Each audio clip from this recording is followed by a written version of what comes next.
Okay, I'm talking today about Abbvie Incorporated as an employment company. So on the agenda, we're going to talk about the background and culture of the company. We're going to talk about the business model, the competitor website analysis, which is Johnson & Johnson, their corporate social responsibility, and a conclusion for employment there. So the background. They were a spin-off of Abbvie Laboratories, which is a very popular pharmaceutical company. They were the research and development department, and now they're their own company. So that proves for a lot of advantages because a lot of startups have trouble with funding and brand name, but this comes with $4.6 billion and a good brand name from Abbvie Laboratories. Also, in their second year, they had 22% growth, which is a pretty crazy number for a second-year company. And their CEO, Richard Gonzalez, is named the #2 most important man in pharmaceuticals. So, positive growth, stable base, great leadership, all attractive qualities. Abbvie's culture, the company motto is a pioneering spirit, a collaborative nature, and the resources and skills to bring improved quality of life to the market. So they're pretty patient folks, which is kind of their vibe, and they stick to it.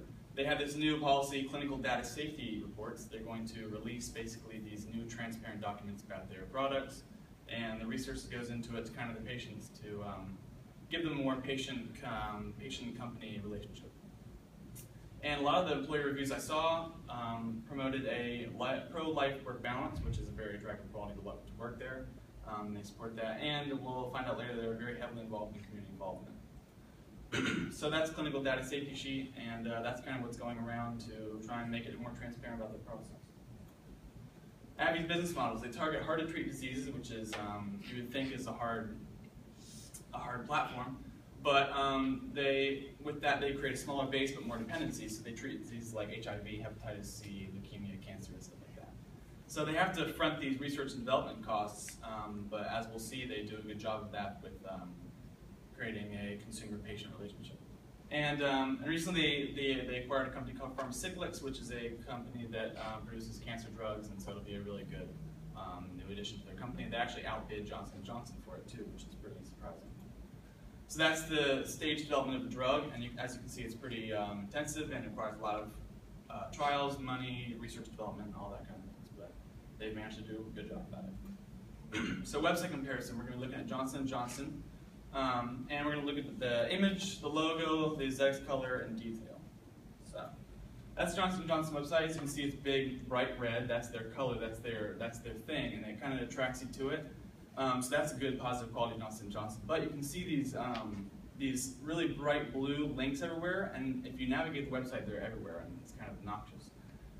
And also a lot of white space. I didn't really like it. And the last thing about that is, if you look at the tab, it's our products, our caring, our company, and I'm going to contrast this to Abbvie's website, where it says research, innovation, products, responsibility. I feel like this is more patient focused, which is their thing, and Johnson & Johnson's is more company focused, which is a little bit.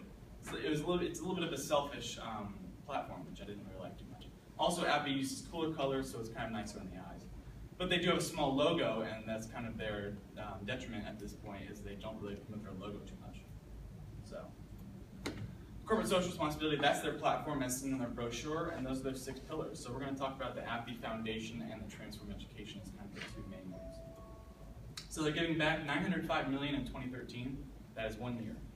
They also were named to the Dow Jones Sustainability Index, as well as Corporate Equality Index, Community and Civic Index, a lot of indexes they were named to, so it's very good for them. 255 medical missions, mostly relief victims of HIV, Global Education Initiative for STEM, and Week of Possibilities is like where they volunteer in the community and things like that.